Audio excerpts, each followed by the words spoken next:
안녕하세요. 오늘도 시청해주셔서 감사드리고요. 바로 사연 읽어보겠습니다.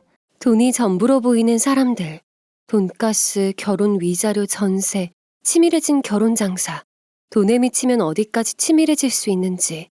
오직 돈을 위해서 거짓 사랑을 꾸며내고 다른 사람들의 고통 따위는 생각하지 않는 그런 사악한 인간들이 있습니다. 툭하면 사회면에 올라오는 그런 사기 사건들요. 조심해야겠네요. 그런 사연입니다.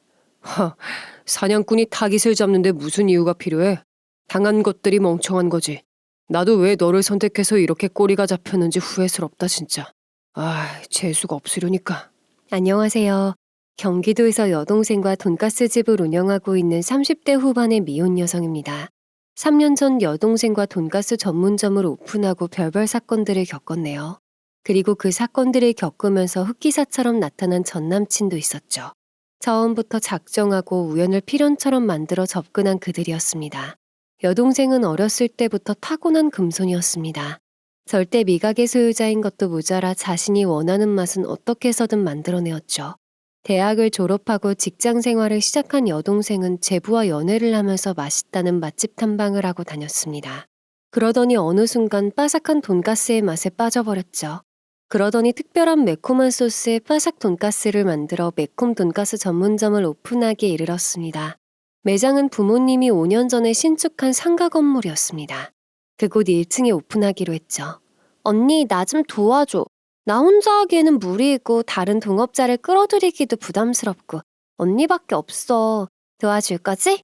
그래, 자매끼리 함께하는 것도 나쁘지 않지. 잘만 하면 직장 생활보다 수입이 나을 수도 있고 말이야. 이때 당시 여동생은 결혼을 하고 조카가 어렸을 때라 혼자 하기가 벅차다며 함께하자는 제의를 해왔습니다. 엄마도 조카는 자신이 봐주겠다며 긍정적인 반응을 보이시며 찬성을 하셨죠.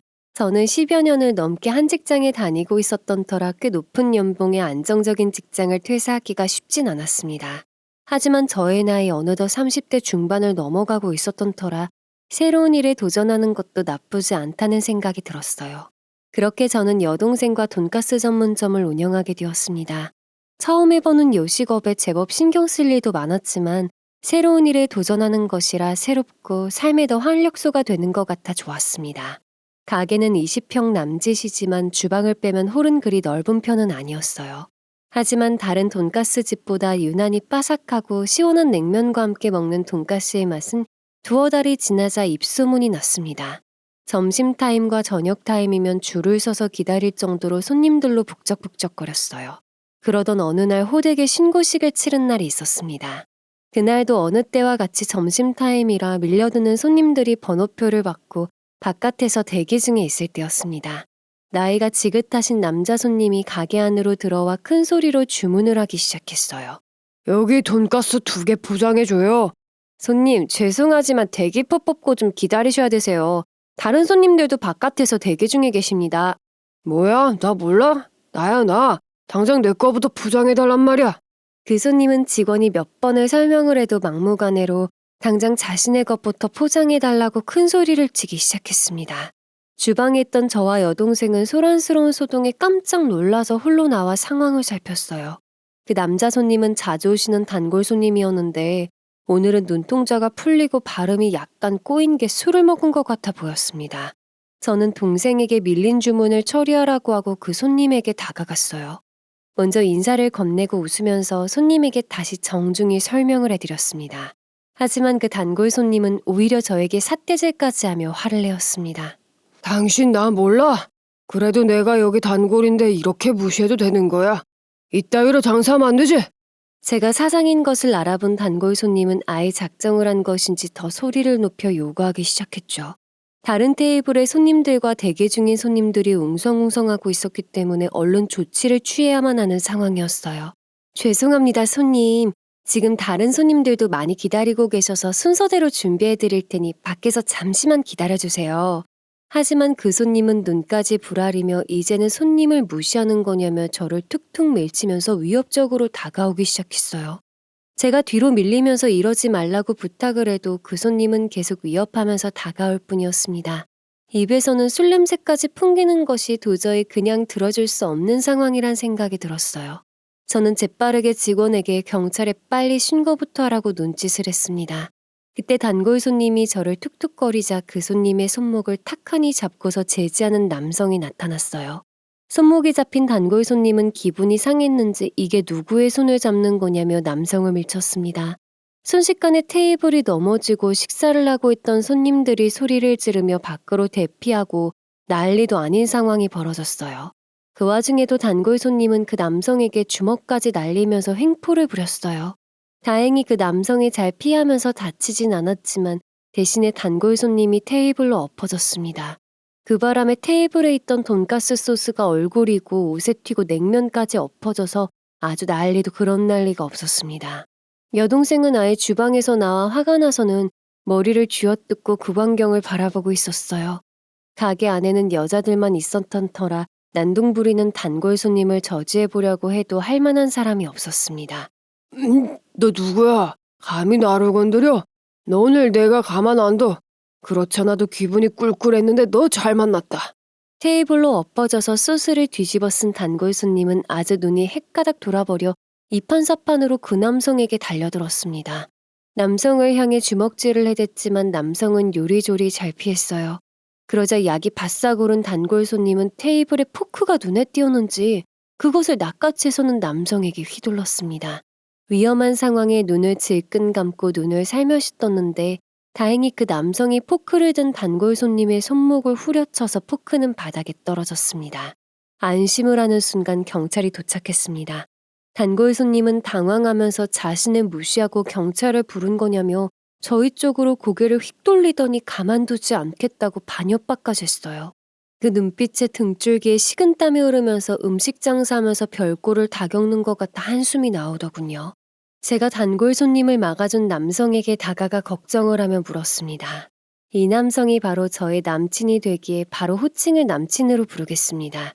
괜찮으세요? 다친 곳은 없어요? 정말 고맙습니다. 정말 고마워요. 네, 괜찮습니다. 저는 괜찮으니 저분한테 피해 보상이나 받아내세요. 경찰은 단골 손님을 경찰서까지 연행하면서 남친에게도 참고인 자격으로 동행해달라고 했지만 저에게 괜찮다고 말을 한 뒤 언제 없어졌는지 사라진 뒤였습니다. 화가 머리끝까지 난 여동생은 피해 보상을 다 받아내고야 말겠다며 작정을 하고 경찰서로 향했어요. 이게 뭐야. 오늘 장사는 완전히 망쳤네. 내가 이 피해 보상을 다 받아내고 말 거야. 언니, 나 다녀올 테니까 가게 좀 부탁해. 경찰이 단골 손님을 끌고 여동생도 경찰서로 향하자 저는 직원들과 난장판이 된 홀을 정리하기 시작했습니다. 증거사진이야 CCTV에 모두 녹화되어 있을 테니 다시 대기 중인 손님들에게 식사 제공을 하는 것이 우선이었으니까요. 다행히 홀을 정리하고 다시 손님을 받기 시작했고 식사를 하시는 도중에 피해를 보신 분들은 식사값을 환불해드렸어요. 그리고 옷까지 버린 손님들은 죄송하다며 세탁비까지 보상을 해드려 했습니다. 그러면서도 머리 한 구석에서는 아까 도와주었던 의문의 남친이 자꾸만 생각이 났어요. 다시 감사 인사와 성의 표시를 해야 하는데 어디서 사는 누군지 연락처도 알지 못했으니 다시 찾아오기만을 기다리는 수밖에는 없을 것만 같았습니다. 직원들과 함께 다시 대기 중이었던 손님들의 주문을 받고 점심 장사를 간신히 끝냈습니다. 그리고 겨우 한시름 놓게 된 늦은 점심시간. 여동생은 경찰서에서 오후 3시가 넘어서야 가게로 돌아왔어요. 그 인간 아무리 단골이라고 하지만 정말 너무하네. 경찰서에 가니까 자기가 술이 취해서 제정신이 아니었다며 아주 손이 발이 되게 비는데 내 속만 터지지. 그래서 어떻게 하기로 했는데? 뭘 어떻게 해. CCTV 확인 영상 넘길 테니까 피해 보상 다 해내라고 했지 뭐. 근데 아까 그 도와줬던 남잔 누구야? 여동생도 많이 궁금했던 모양인지 아까 그 남친의 정체를 물었습니다. 하지만 저도 알 턱이 없었던지라 금방 사라져서 어디서 사는 누구인지 물어보지도 못했다고 했죠. 그러자 여동생은 몹시 아쉬워하는 표정이었습니다. 그날은 저녁 장사까지 어떻게 지나갔는지 정신이 없었습니다. 며칠 뒤 휴일인 저녁에 가족들이 모두 모여 점심을 먹고 있었습니다. 한 빌라에서 부모님과 여동생 가족들 모두 함께 살고 있다 보니 시간 날 때면 다 함께 식사를 하는 일이 생활이었습니다. 며칠 전 손님이 횡포 사건을 들은 부모님은 보상 문제는 어떻게 되어가고 있냐고 물으셨습니다. 보상 문제는 어떻게 돼가고 있어? 아유, 말도 마세요. 계속 돈이 없다고 한 번만 봐달라고 하는데 어제는 가게까지 찾아와서 사정하는 바람에 시겁했다니까요. 엄마는 단골 손님이었는데 보상받는다는 것도 가게 이미지 타격을 받지 않겠니 하시며 걱정을 하시더군요. 그러자 제부는 한 번 봐주면 그런 일이 또 일어나지 말라는 법이 없다며 본보기로도 보상을 받아내고 깔끔하게 처리하는 것이 맞다고 하는 겁니다. 제부의 말에 아빠도 고개를 끄덕이며 맞는 말이라고 수긍을 하셨어요. 여동생과 저도 모르는 사람도 아니고 오픈했을 때부터 자주 들렀던 손님이라 참 난감한 사건이었어요. 이런저런 이야기들을 하면서 식사를 하고 있는데 어른들의 이야기가 재미가 없었는지 4살 난 조카가 호루라기를 가지고 놀기 시작하더군요. 그것까지는 좋았는데 쉴 새 없이 불어대니 빌라 전체에 그 소리가 퍼져나가 주민들이 시끄럽다고 항의를 할 것만 같았습니다. 여동생과 제부가 집안에서는 부는 것이 아니라고 타일렀지만 어린 조카는 장난인 줄 알았는지 신이 나서 더 불어대는 것이었어요. 여동생이 정말 안 된다며 이러다가는 이웃집에서 난리 나겠다며 조카에게 호루라기를 빼앗으려고 했습니다. 조카는 술래잡기인 줄 알고 안방이며 작은 방이며 요리조리 피해가면서 더 불어댔어요. 아무리 작은 체구의 조카지만 쿵쿵거리면서 뛰어다니는 소음에 시끄러운 호루라기 소리까지 빌라 전체에 퍼져나가기 시작했습니다. 아이고 수인아, 동네 사람들 다 몰려오겠다. 이 녀석 이리 온. 그만하고 고기 먹자, 응? 엄마가 고기 먹자는 소리로 유혹을 해도 조카는 뭐가 그리 좋은지 까르륵거리며 여동생과 계속된 술래잡기를 하고 있었습니다. 아니나 다를까 잠시 후 현관문이 부서져라 쿵쿵거리며 두들기고 벨소리가 울려대기 시작하더군요. 엄마가 얼굴을 찡그리며 현관문을 열었는데 글쎄 옆집, 윗집, 아랫집까지 찾아와 팔짱을 끼고 현관 앞에 서 있는 것이었어요. 엄마는 먼저 이웃들에게 사과를 하셨습니다.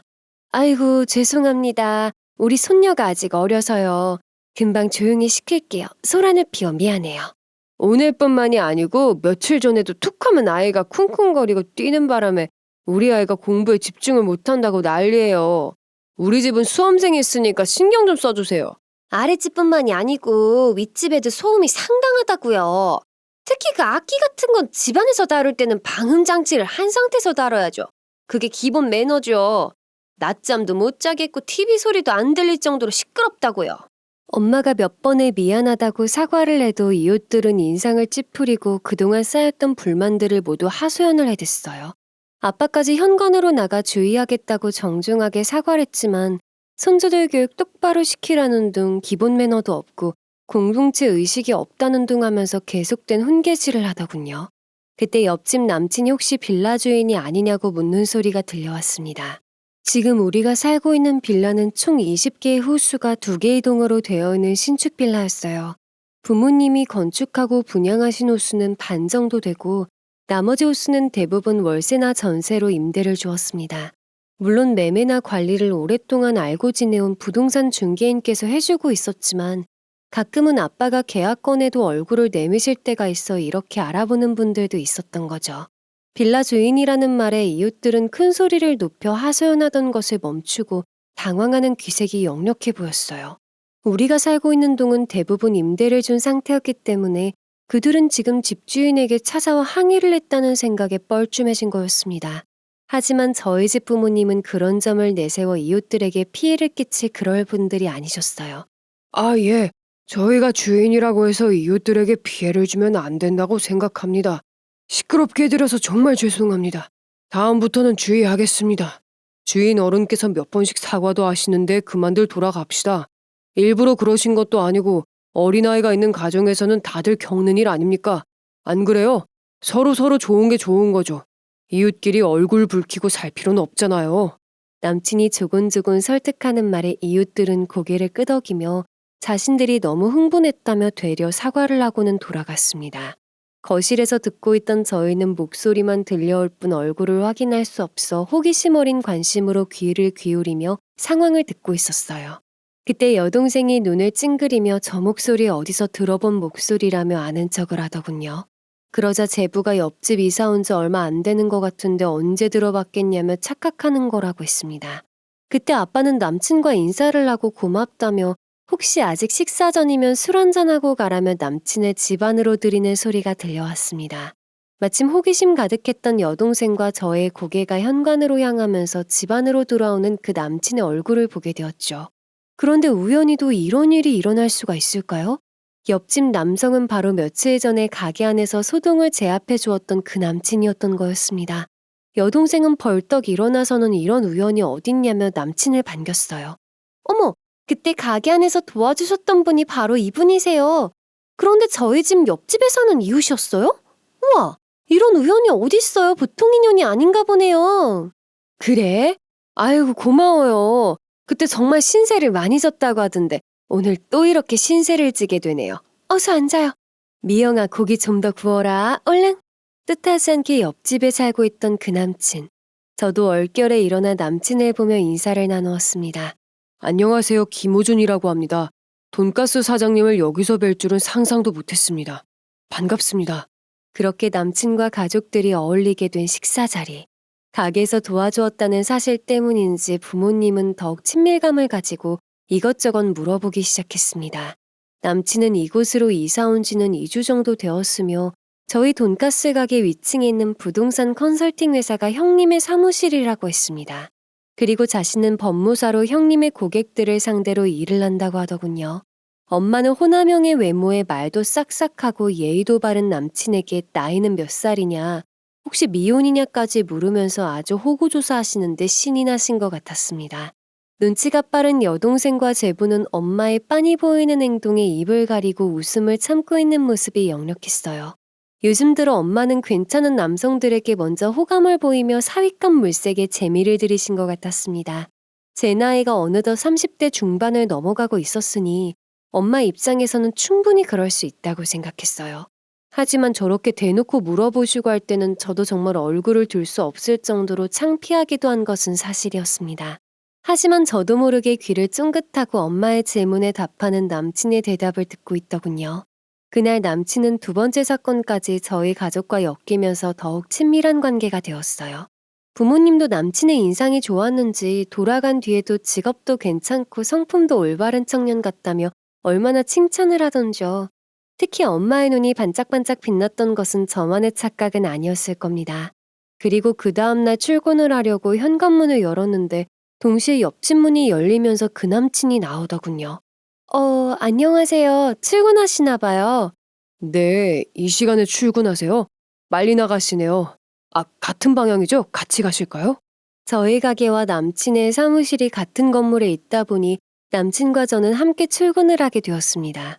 저는 가게가 그리 멀지 않은 곳에 위치하고 있어 차를 이용하지 않고 걸어 다니고 있었는데 남친도 항상 걸어서 출근한다고 하더군요. 아침 출근길에 묘한 설레임까지 가슴 두근거리는 날이었습니다. 함께 걸어가면서 남친은 그날 그 사건은 어떻게 되어가고 있냐, 부상은 잘 받아냈냐고 물어왔어요. 그게 단골이다 보니 막 나가는 것도 그렇고 자꾸 사과를 하면서 한 번만 봐달라고 하는데 아직 해결이 안 되었어요. 그것도 그렇겠네요. 하지만 그런 사람들은 한 번 봐주면 또 그럴 수도 있기 때문에 냉정하게 처리해야 해요. 그러면서 남친은 직업이 법무사여서 그런지 그런 사건 사고를 처리할 때 대처해야 하는 법 등을 소상히 가르쳐 주기까지 했습니다. 남친의 말을 들으면서 저도 앞으로 가게를 운영하면서 수많은 진상 손님들이나 예상치 못한 사건들이 일어날 텐데 이번 사건도 그냥 넘기지 말고 깔끔하게 처리해야겠다는 다짐도 들더군요. 저희는 이런저런 이야기를 나누다 보니 어느새 가게 앞까지 오게 되었습니다. 남친은 인사를 하고 2층으로 올라갔고 저는 남친의 뒷모습을 잠시 바라보다가 가게로 들어갔어요. 그때 가게 안에서 팔짱을 끼고 쳐다보고 있는 여동생을 보고는 깜짝 놀랐습니다. 여동생은 눈을 가느다랗게 뜨고는 의미심장하게 물어왔어요. 언니가 옆집 남자랑 출근도 함께 하네? 언제 그렇게 친해졌어? 그런데 둘이 진짜 잘 어울린다. 대화해보니까 어때? 엄마는 벌써 콩깍지가 씌인 것 같던데. 언니 스타일 아냐? 말 좀 해봐. 그래, 사람은 괜찮아 보이더라. 근데 엄마나 내가 좋다고 저 남자도 나를 좋아한다던? 꿈 깨고 영업 준비나 하세요. 저의 말에도 여동생은 계속 쫓아다니며 괜찮아 보인다느니 그 남자도 저한테 관심 있어 보인다느니 하면서 어떻게든 저와 남친을 엮어보려고 했죠. 그런 여동생의 모습이 귀여워만 보여 그저 웃음만 피익하니 나오더라고요. 그날 점심 식사 시간이나 저녁 식사 시간이면 남친은 형님이란 분과 함께 식사를 하러 오기도 했고 고객들과 함께 종종 들르기도 했습니다. 그러면서 얼핏 들으니 고객들에게도 이 집 돈가스 맛이 좋다며 간접 홍보까지 해주는 모습에 저는 고마움을 느꼈습니다. 그리고 오고 갈 때 저와 눈이 마주치던 남친은 환하게 웃어주었는데 그 웃음에 가슴이 콩닥콩닥 뛰더군요. 솔직히 괜찮은 남친이 웃어주는데 어느 여자가 무심할 수가 있겠어요. 그렇게 남친과는 자주 출근을 함께하며 세상 살아가는 이야기나 여러 가지 일상 이야기를 나누는 기회가 많아졌습니다. 그 와중에도 저희는 문제를 일으켰던 단골 손님에게 형사처벌은 바라지 않으니 피해 보상액만 해결해달라고 타협을 했습니다. 그 손님은 고맙다는 말을 여러 번 하며 피해 보상액을 입금해주면서 그 사건을 일단락되었어요. 그리고 남친의 형님도 자주 내려와 식사를 하고 올라갔는데 남친의 형님 또한 서글서글한 외모에 재밌는 말솜씨가 뛰어난 사람이었죠. 사장님, 우리 호준이 어때요? 얘도 여자친구 없는데 둘이 너무 잘 어울리는데 한번 잘 좀 봐주십시오. 내가 올해는 요 녀석 꼭 장가를 보내는 게 소원이거든요. 어머, 그렇죠? 제가 봐도 잘 어울린다니까요? 게다가 여동생과 얼굴을 익히자 부딪힐 때마다 남친과 저를 엮어보려고 대놓고 말을 꺼내더군요.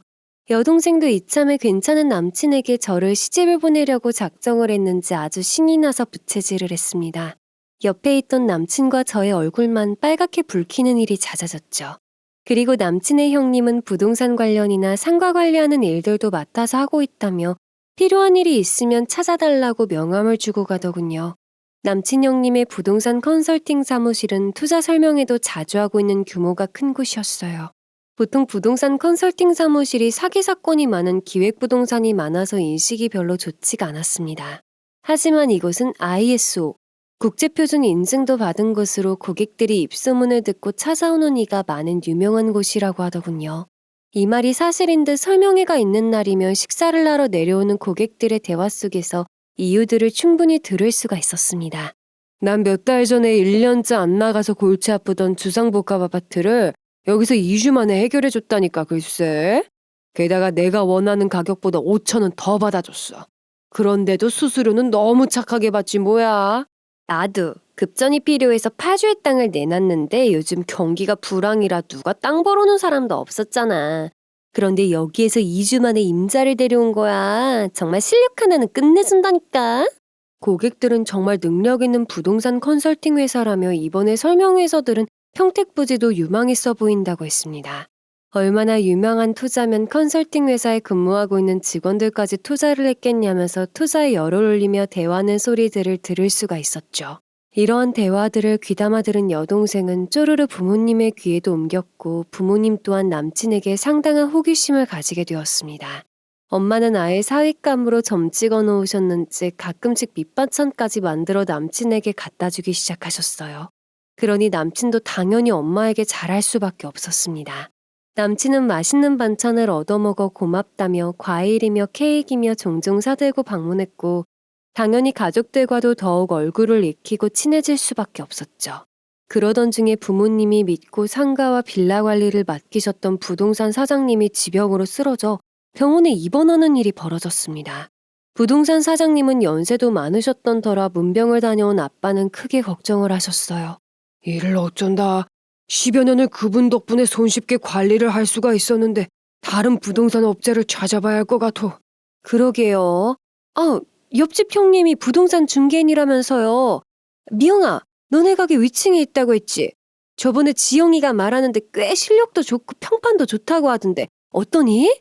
엄마의 물음에 저는 고객들이 식사하면서 했던 대화들을 떠올리며 꽤 괜찮은 것 같다. 한번 찾아가서 상담을 받아보시고 판단하시라고 조언을 해드렸습니다.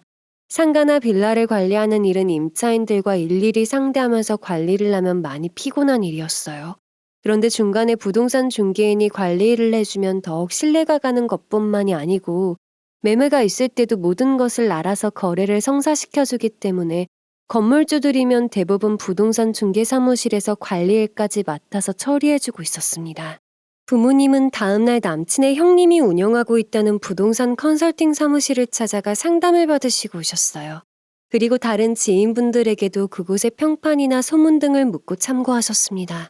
지인분들 중에는 그곳에 직접 관리 일을 의뢰하고 있는 분도 계셨던 터라 그곳의 평판을 쉽사리 접할 수가 있었습니다.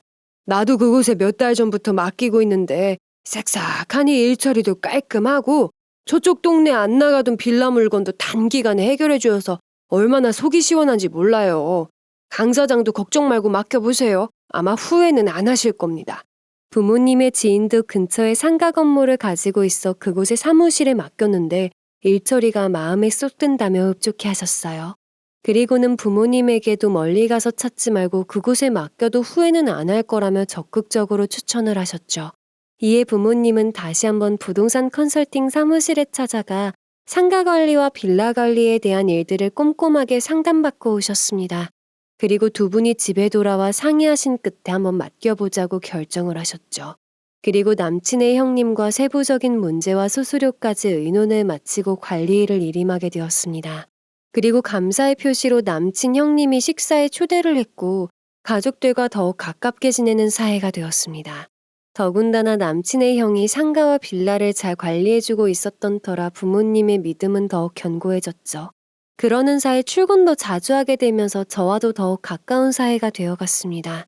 그리고 말도 잘 통하고 둘 다 미혼이었기 때문에 자연스레 호감이 생기는 것은 당연한 과정이었는지도 모릅니다.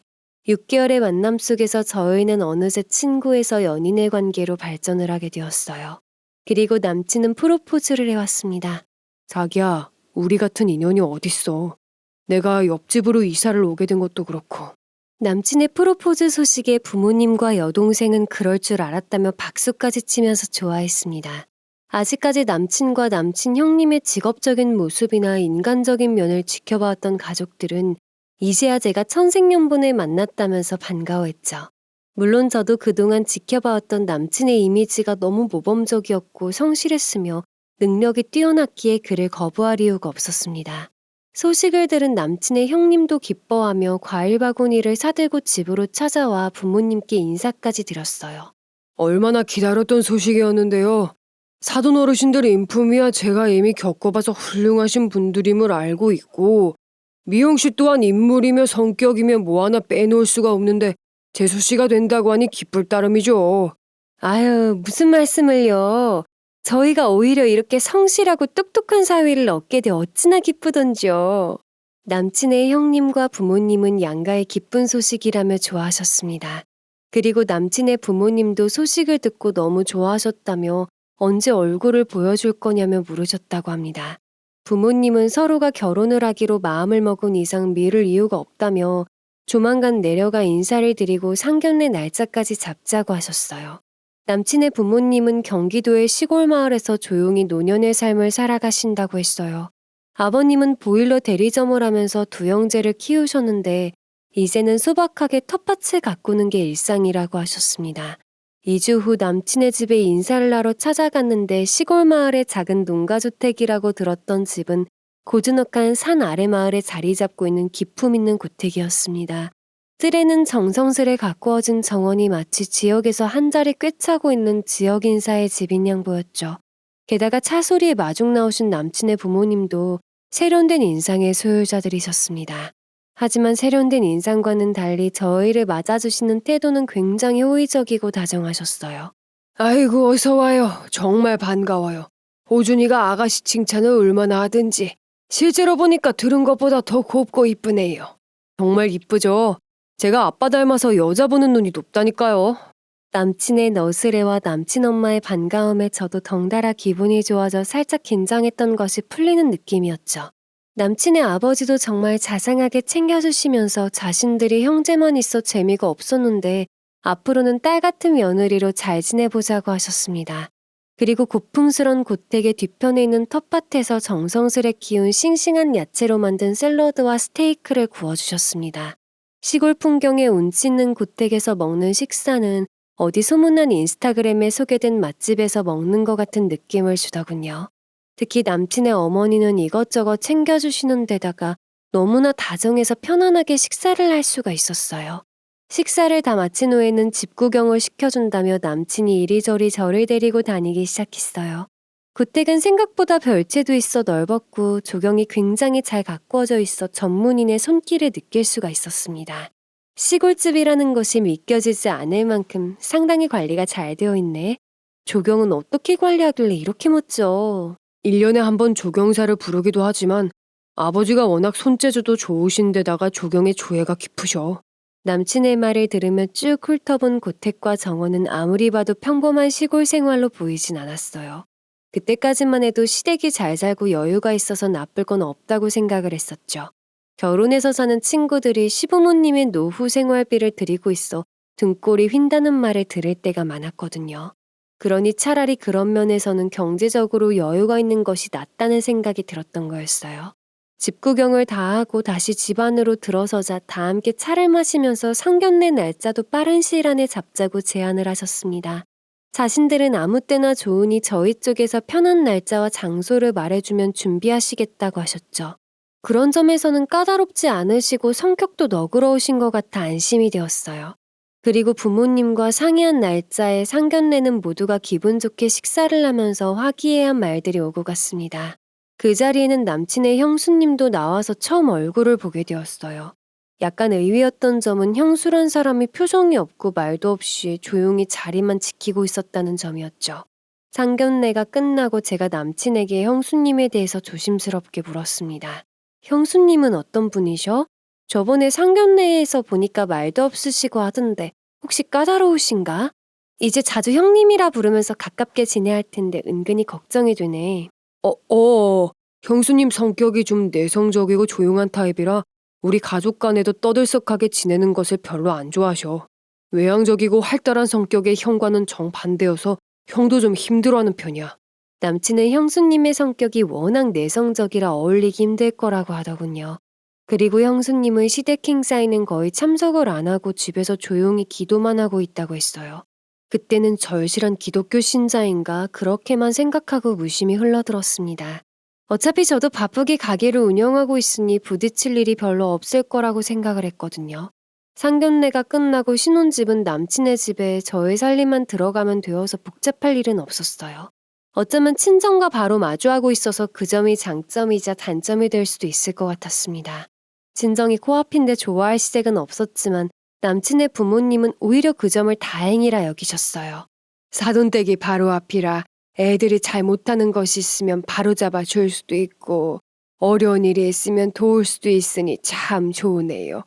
우리 아들 많이 부족하지만 계속 옆에서 잘 좀 부탁드리겠습니다. 남친의 어머니는 오히려 저희 부모님에게 잘 보살펴달라며 부탁까지 하셨어요. 그리고 저희는 결혼식장을 알아보고 다닐 때였습니다. 우리가 지금 살고 있는 빌라동의 10채가 임대 계약이 끝나가고 있던 터라 아빠는 매매로 모두 정리를 한다고 하셨어요. 그리고 다른 곳에 계획 중이던 신축 빌라 사업을 하신다고 하셨죠. 그리고 현재 임차인들에게 계약 기간이 끝나면 모두 매도하겠다는 뜻을 알렸습니다. 빌라 건축 사업으로 목돈이 필요하셨던 아빠는 먼저 분양해서 임대로 돌렸던 빌라들을 모두 매매로 정리하려고 남친의 형님에게 일을 맡겼어요. 이제는 저희의 결혼 약속으로 남남도 아니었기에 남에게 일을 맡기는 것보다는 믿을 수 있는 남친과 남친의 형님에게 매매를 맡기는 것이 당연한 일이라 생각했죠. 걱정 마세요, 사돈 어르신. 제 실력 아시지 않습니까? 적당한 매수자로 알아볼 테니 걱정하지 마세요. 사돈 어르신이 원하시는 가격에다 2천만 원씩은 더 받아들일 수 있습니다. 저만 믿으세요. 한 채당 2천만 원씩이나요. 그렇지만 매매를 성사시켜주면 저희야 좋죠. 그럼 잘 부탁드리겠습니다. 남친의 형님은 걱정하지 말라며 되로 매수가를 더 받아주겠다며 큰 소리를 쳤습니다. 이때까지만 해도 저나 부모님은 빌라를 매매하는 과정에서 무슨 문제가 생길이라고는 짐작도 못했습니다. 빌라를 매물로 내놓은 지 열흘쯤 지났을까요? 남친에게서 매수자가 나타났다는 연락이 왔습니다. 형님이 적당한 임대업자를 찾아냈는데 그 사람이 빌라 매물을 전부 사들여 임대사업을 한다고 했답니다. 부모님은 당연히 한 번에 정리를 하게 되어 너무나 가뿐하다고 하셨죠. 그래서 매매가 성사되도록 진행시켜달라고 했습니다. 모두 10채의 빌라를 동시 매매를 하게 되면 30억에 육박하는 거금이었어요. 그러니 더욱 신중히 거래에 임할 수밖에 없었죠. 그래서 매수자와 거래계약서를 작성할 때에는 부모님이 필히 참석을 하셔서 꼼꼼히 살피셨습니다. 다행히 별탈 없이 부모님은 흡족하게 거래를 마치셨고 계약금으로 3억을 받아 임차인들에게 나눠주었습니다. 잔금은 2달 후 임차인들에게 바로 지급하고 차액만 부모님이 받기로 하고 바로 등기 이전을 완료하기로 했죠. 그 과정에서 아빠는 임차인들을 생각해서 한 가지 일을 의논을 했습니다. 임대 사업을 하신다고 했으니 제안 하나 하겠습니다. 지금 살고 있는 임차인들을 그대로 안고 가시는 방법은 어떻겠습니까? 계속 이곳에 남아있기를 원하시는 입주민분들이 많거든요. 아닙니다. 저도 생각했던 계획이 있어서 지금 살고 계신 분들은 모두 계약 종료로 내보내고 새로운 임차인들을 드릴 생각입니다. 아빠는 몹시 서운해하셨지만 지금 임차인들을 모두 안고 가는 문제는 매수자의 몫이었기에 더 이상 어떤 제기도 할 수가 없었어요. 그래서 임차인들에게 계약금 받은 돈을 나누어 주었습니다. 그들도 새롭게 이사할 집을 알아봐야 했으니까요. 내용을 들은 저도 남친에게 슬쩍 물어보았는데요. 이상하네. 임대 사업을 한다면서 왜 임차인들을 안고 가지 않는 거야? 전세가를 올리려고 하나? 그 임대업자가 계획한 일이 있다고 하니까 모르지. 우리는 법적 문제가 되지 않으면 그 사람이 원하는 대로 해줘야 하니까.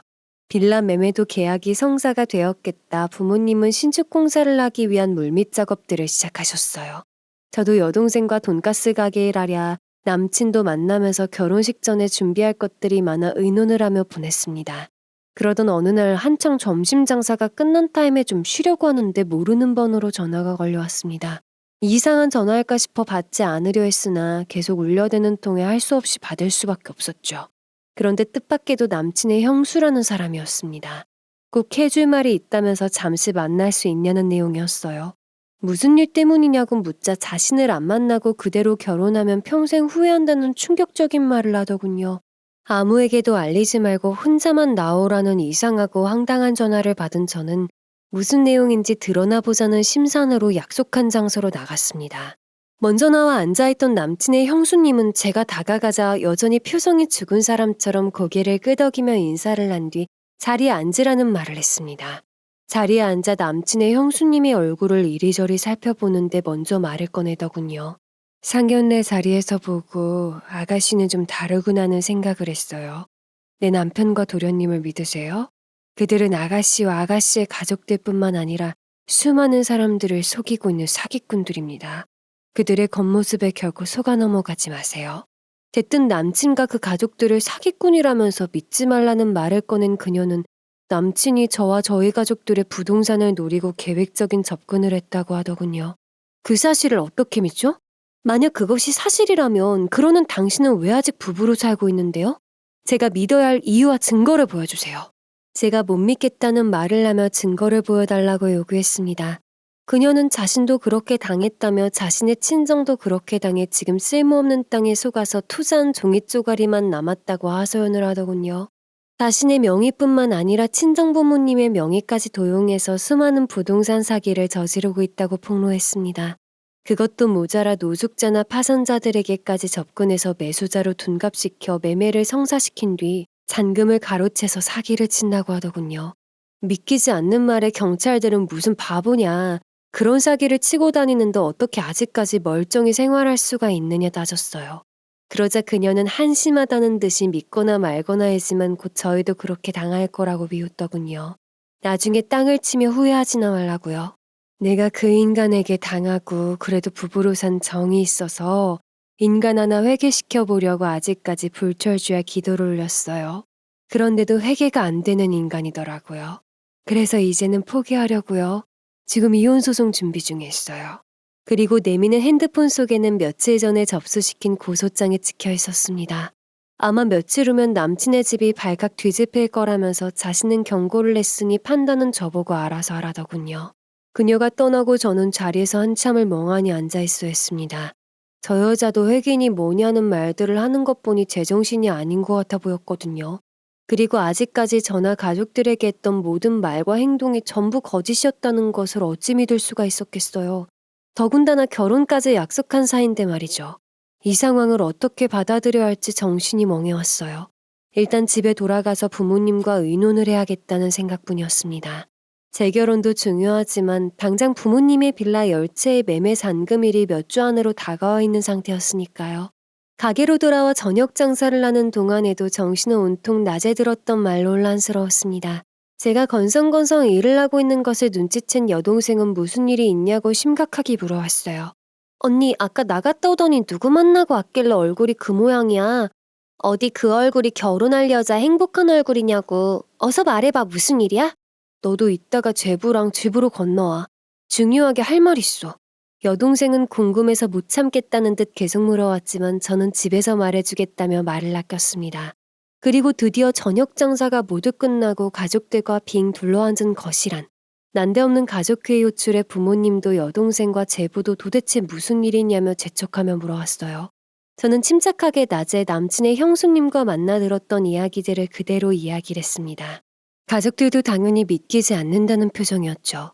다 듣고 난 제부가 먼저 입을 열었습니다. 그 말이 사실이라면 우리나 처형에게 접근한 것도 다 계획적이었단 말이고 이번 빌라 매매도 사기일 수 있단 말이네요. 아버님, 일단 저들의 신원부터 그동안 어디서 무슨 일들을 해왔는지 뒷조사를 해봐야 할 것 같은데요. 아직 우리에게 사기친 것도 없고 피해를 본 것도 없으니 좀 더 알아보자. 모든 게 확실해질 때까진 다들 아무 일 없는 것처럼 행동하고 입단속들 잘해. 특히 미영이는 평소처럼 행동해라. 엄마는 시종일관 이게 대체 무슨 일이냐고 기가 막혀 하셨습니다. 이런 일들은 뉴스에서나 일어날 일이 아니냐고 하시면서요. 여동생은 놀라서 가슴이 벌렁벌렁거린다며 그 여자가 찾아오지 않았더라면 우리는 꼼짝없이 30억 원을 날릴 수밖에 없었을 것 아니냐며 흥분을 했습니다. 그 급하고 욱하는 성격에 당장 옆집 문에 박차고 들어가 머리털을 다 뽑아버린다는 것을 제부가 간신히 말려야만 했죠. 그리고 다음 날 일찍 제부는 회사에 하루 연차를 내고 아빠와 실력이 뛰어나다는 흥신소를 찾아가 그들의 뒷조사를 부탁했습니다. 특히 그들의 부동산 영업과 사생활까지 모두 파헤쳐달라고 했죠. 흥신소에서 연락이 오기 열흘 전까지 저는 경멸감과 욕재기가 튀어나오려는 것을 간신히 눌러 참고 남친을 마주해야 했습니다. 혹시나 식사를 하러 내려왔을 때 여동생이 불같은 성미로 들이댈까봐 노심초사 눈을 떼지 못했죠. 아우, 피곤해. 요즘 계절을 타나 왜 이렇게 피곤하지? 호준씨, 나 그동안 결혼식 준비하느라고 많이 지쳤나 봐. 오늘은 일찍 들어가서 쉬고 싶어. 왜 요새 일이 바빠? 일찍 들어가서 쉬어. 나도 좀 찌뿌둥했는데. 제가 피곤하다며 피하면 남친이 의심할 줄 알았는데 아주 막장으로 사기칠 준비를 하느라 바빴는지 자신도 피곤하다며 자연스럽게 받아들이더군요. 오히려 저는 그 상황을 고마워해야 했습니다. 그리고 드디어 흥신소에서 기다리던 소식을 가져왔어요. 저희가 재촉하자 그동안 조사한 자료들을 꺼내놓기 시작했습니다. 일단 남친은 법무사 자격이 있는 것은 맞다고 합니다. 남친의 형님은 5년 전 부동산 컨설팅 회사를 처음 차렸는데 그때부터 기획부동산이었다고 하네요. 이런저런 인맥을 거쳐 알아봤는데 깡통 전세로 사기치고 법을 교묘히 이용해 도망가는 자들이랍니다. 본인들이 아는 건 거기까지라고 했습니다. 의아하게 생각한 아빠가 왜 경찰에게 잡히지 않았느냐 물으셨습니다. 이유는 나중에 지능범죄팀 담당관으로부터 듣게 되었어요. 전세와 매매를 동시에 진행했는데 그 전세업자들에게는 주택도시보증공사에서 보증하고 80% 이상 전세대출도 알아봐주는 등 호의를 베풀며 계약을 성사시키고 매매는 노숙자나 파산자에게 매매 차이로 돈을 벌 수 있었던 거죠. 팀장님 말에 의하면 전세와 매매를 동시에 진행하는 것 또한 법적으로 문제가 되지 않는다고요. 그렇게 노숙자나 파산자를 허수아비 집주인으로 둔갑시키고 통장을 만들게 해서 챙긴 뒤 전세업자가 잔금을 그 통장으로 입금하면 수십억 원을 가지고 튀는 방식으로 아직까지 사기 행각을 벌여왔다고 해요. 당연히 전세보증금은 주변 시세보다 몇 천씩은 높은 가격으로 거래를 진행했다고 합니다. 전세 계약자들은 수수료도 안 받고 대출도 알아봐 주는데 거절할 이유가 없었다고요. 또 노숙자나 파산자를 꼬드길 때는 당연히 전화로만 거래를 했고 얼굴을 철저하게 숨겼다고 합니다. 전화기도 거래되는 통장도 물론 대포폰이고 대포 통장이었으니 전세업자가 사실을 알게 되어 경찰에 신고를 해도 명의선 집주인은 아무런 해결을 해줄 수가 없었고 당연히 사기꾼들도 찾을 수가 없었다고요. 전세 계약자들은 계약 기간이 끝나서 보증금을 돌려받으려고 해도 집값이 하락해서 그 매매 시세보다 비싼 전세를 들어오려고 하는 사람이 없으니 당연히 빼도 박도 못하는 실정이 된 것이죠. 이렇게 당한 사람들은 경찰에 사기 사건으로 신고했지만 이들을 찾기도 어려웠고 규묘히 법망을 피해갔던 것이죠. 그리고 차후에 경찰 조사 결과 한 가지 사실이 더 밝혀졌는데요. 남친의 부모님, 그들이 살고 있던 고택도 그런 사기 수법으로 취득한 것이라고 하네요. 어쩐지 호화 전원 생활을 즐기고 있는 것으로 보여 돈이 많은 유지인가 보다라고만 생각했었는데 모두가 사기친 돈으로 떵떵거리며 살고 있었던 것이었어요. 모든 사실들을 알게 된 저와 가족들은 소름이 끼쳐 몸이 차가워지는 것을 느꼈습니다. 그나마 결혼식을 올리기 전이라 얼마나 다행인지, 부모님의 돈을 사기당하기 전이라 얼마나 다행인지 그것만이 위안을 삼아야만 했어요. 아빠와 제부 그리고 저는 더 일이 커지기 전에 경찰서에 사건을 접수했습니다. 그렇게 지능범죄팀으로 사건이 넘겨졌고 발빠르게 수사가 진행되었습니다. 빨리 진행해보죠. 그간의 일들 자세히 설명해 주시죠. 아빠는 흥신소에서 들은 전 사기 사건들을 상세히 설명하고 저희 빌라 매매 잔금 일자도 상세히 설명을 하셨어요. 이번 사건으로 피해자가 나오지 않게 해달라고 간곡히 부탁까지 하셨습니다. 경찰서에서는 증거만 잡을 수 있다면 저희 사건과 더불어 전의 사건도 엮어서 처벌을 크게 할 수도 있을 거라고 하셨습니다. 그리고 기존의 피해자들의 수소문에 사건 기호를 연관지었어요. 또한 그들이 눈치를 못 채게 잔금 하루 전부터 남친과 남친의 형님 사무실의 격리 직원까지 미행을 붙여 감시한다고 했습니다. 한 번에 전부 잡아야 했으니까요. 그러니 걱정하지 말고 그들이 원하는 대로 거래를 진행시키라고 했죠. 그럼 우리 딸과의 결혼 문제는 사기죄가 안 됩니까? 악마의 탈을 쓰고 접근한 그자들을 도저히 용서할 수가 없습니다. 아빠의 호소에 경찰관은 사기 결혼죄는 아직 결혼 전이라 성립이 안 되지만 부동산 사기건으로 접근했다는 것이 밝혀진다면 정신적 피해 보상비는 청구할 수 있다고 하더군요. 그런 사기꾼하고 결혼까지 안 가고 이렇게 알게 된 것을 천만 다행이라 여기라고 하면서요. 지금 알게 모르게 결혼까지 해서 당하고 사는 여자들이 생각보다 많다고 했습니다.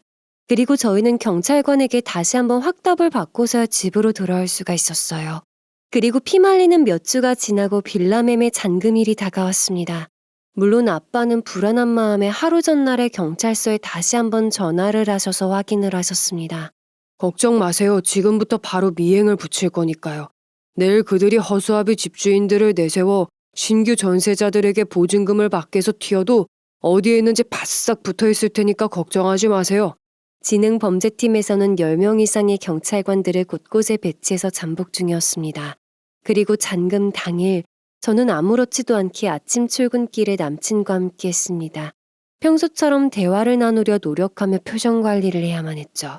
오늘이 아버님 빌라 잔금일이네. 일만 잘 마무리되면 한동안은 푹 쉴 수가 있을 거야. 워낙에 큰 건이다 보니 요즘 신경이 곤두서 있었거든. 오늘 거래 잘 마무리할 테니까 이따가 저녁에 퇴근하고 봐. 알았지? 남친은 아무렇지도 않은 듯한 표정으로 생글생글 웃어가며 말을 하더군요. 정말 미친 악마를 보는 것 같아 소름이 끼쳤습니다.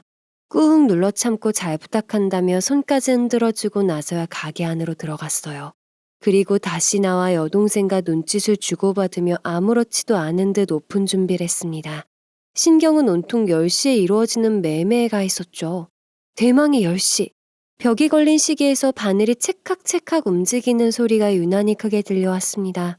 5분 10분이 지나고 진땀나는 2시간이 지나고 나서 핸드폰이 울렸어요. 경찰서에서 방금 그들을 모조리 잡아들였다는 연락을 받았다.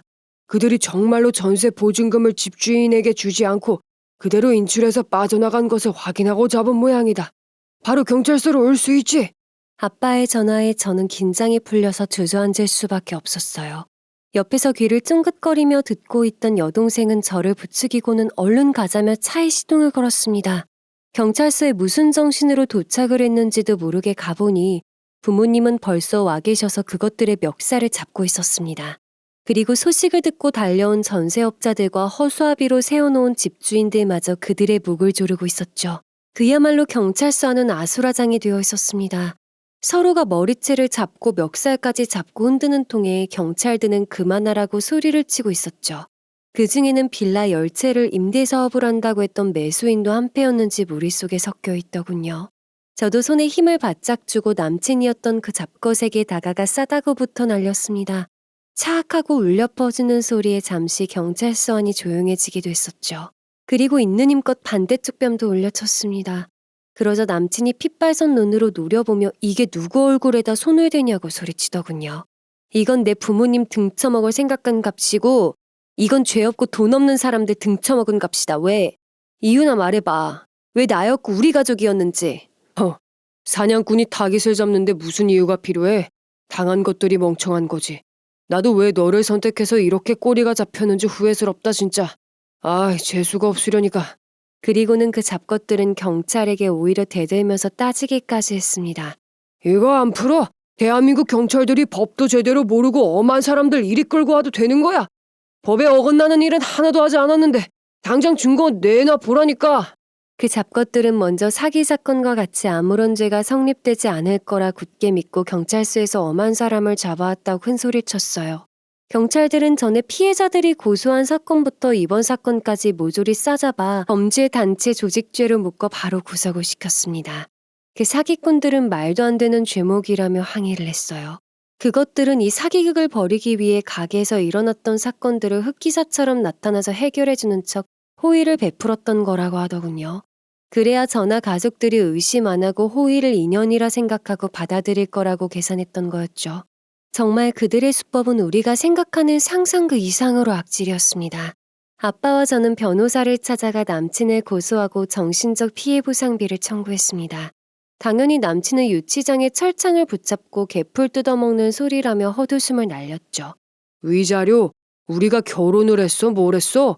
위자료는 무슨 개풀 뜯어먹는 소리 하고 있네. 그래, 그렇게 끝까지 오만하게 버텨. 그래야 진짜 지옥의 끝이 어디인지 더욱 실감이 날 테니까. 결국 법원은 저의 편을 들어주었고 위자료 2천만 원을 지급하라는 명령을 내렸습니다. 그리고 그들이 컨설팅이라는 그룹으로 법무사인 남친까지 조직적으로 움직인 점, 총 80억 원이 넘는 사기 행각을 벌인 점을 들어 사기죄와 범죄단체 조직죄로 실형 6년을 선고했습니다. 당연히 그들의 모든 재산도 압수당해 피해자들에게 순차적으로 배분 중입니다. 하지만 이제부터 시작일 겁니다. 기존 피해자들과의 민사소송이 걸려 있으니까요. 그리고 숨겨놓은 재산도 찾아야 되고요. 아빠는 빌라 10채의 새로운 전세계약자들과 집주인 간의 원만한 타협을 위해 실력 있는 법무사님께 조언을 구하고 약간의 손해를 감수하면서 좋게 타협을 이끌어냈습니다. 법적으로 보면 아빠는 더 이상 아무런 관련이 없는 사람이었지만 하루빨리 일을 마무리하고 일상으로 돌아가고 싶어 하셨어요. 지금은 다시 새로운 신축 빌라 일에 눈코 뜰 새 없이 바쁘게 보내고 계십니다. 이번 사기 사건으로 저나 가족들은 가장 무서운 것이 사람이라는 것을 몸서리치게 배웠습니다. 어느 사람이건 호의를 베풀면 그것을 색안경 끼고 바라보는 습관도 생겼죠. 한마디로 사람을 못 믿게 된 겁니다. 하지만 이것 또한 훌훌 털고 이겨내야겠죠. 독한 세상이지만 아직은 선한 사람들도 많은 세상이니까요. 돈을 위해서라면 사람의 마음을 훔쳐서라도 악마가 되는 인간들, 돈을 둘러싸고 끊임없이 벌어지고 있는 사기 사건들, 사람은 보여도 마음이 보이질 않았었던 저와 가족들이 겪었던 기가 막히고 숨막혔던 사건을 여러분과 공유하고자 이렇게 사연으로 보내봅니다. 지금까지 긴 사연 들어주셔서 감사합니다. 여러분의 가정에는 평안과 행복만이 깃드시길 바라면서 이만 마치겠습니다. 구독과 좋아요 알림 설정 부탁드립니다.